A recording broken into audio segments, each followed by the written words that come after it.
deebi'anima warri waraabbattanii dhugumatti warri ergasii waan arginu jalaa waraabdanii geessanii maxxansitanu waraaba ammas waan intala kanaa jechuudha maqaan keenya inni obboleettii ko hawwii eenyuuti hawwii umar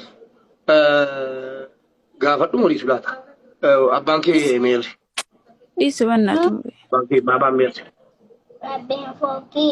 fookii dhagee bareeda amma yaa hawaasa keenya maal si barbaachisa akkamitti si barbaachisa waa biraa geessi yoo galle mucaan anas xiqqoo mataa na tutti wanni siinaa soottu waan jabaadha laphee keessan si cabsuun barbaadu waan ta'eef mucaan kun haadha sin qabdu abbaa sin qabdu bara 2017 akka carraa ta'e abbaanis daa'ima ji'a lamaa utuu dhandhama abbummaa hin argin mucaan kun daa'ima ji'a lamaa taate akkasitti abbaa si dhabdee jirti sheer godhaa piliis geemii waan hin taane sheer godhaa oltu nu jala sheer naa godhaa hadha kunoo akkasitti daa'ima ji'a lamaa ililliin qaamaan beetti nama kana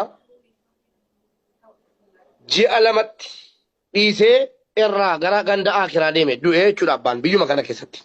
San booda haati bakka abbaas bakka haadhaas buutee mucaa kana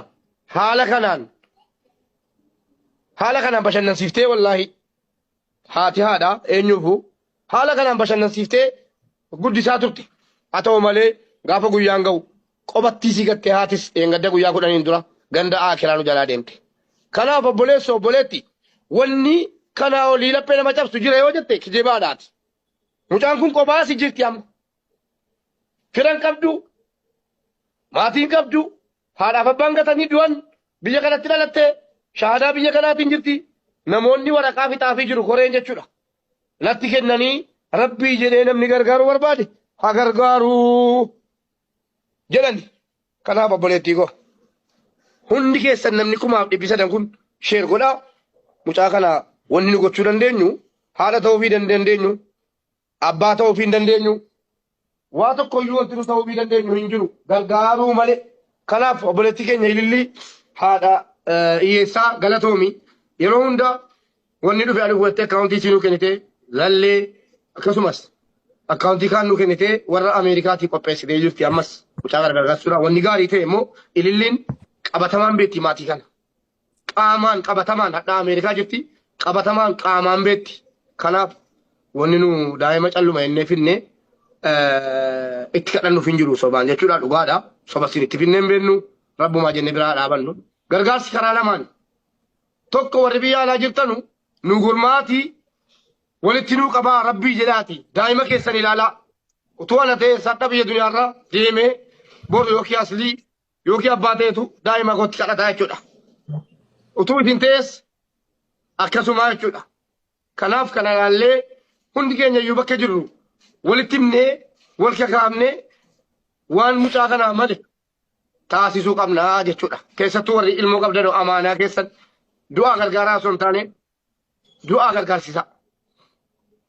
Du'aati waan qabdan ilmoo keessan irraa afaan ilmoo keessan irraa fuudhaati kennaa fixaa miti kanan jedhaa jiru.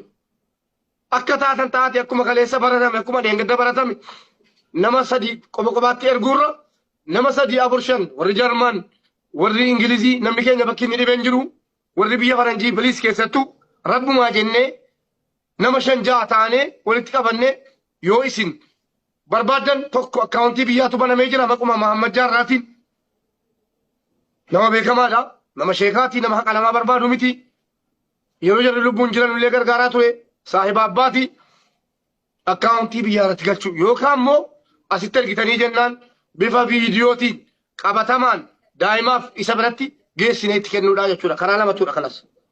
Inni as jira waan ta'eef. Kanaaf nam tokko waa daalaa galuu keessan barbaadde jalatti dhuftanii 5,000 6,000 obboleesso wanna fe'aabu kijibaan dhuftee birrii 1,000 5,000 hin jedhin. Amma dandeesse gargaari.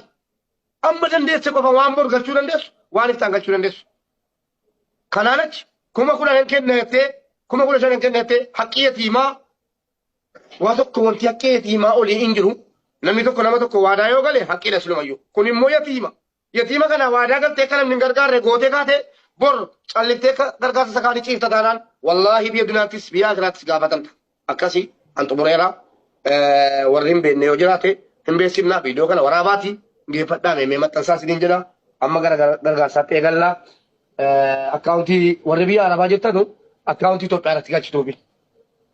Warri biyya arabaa akkaawuntii Itoophiyaa irratti warri biyya faranjii immoo kunoo akkuma ilillii kana namni Ingilizii keessa jiru Ingilizii keessaa walitti nuufa qabu namni Awustiraaliyaa jiru ayyee deebiseen si galcha. Xumurreeqa. Xumurreerraa namoonni giiftaroota hundatti seernu godha. Rabbi ammaa giiftara jalaa godhu giiftara jechuun kennaa jechuudha. Warra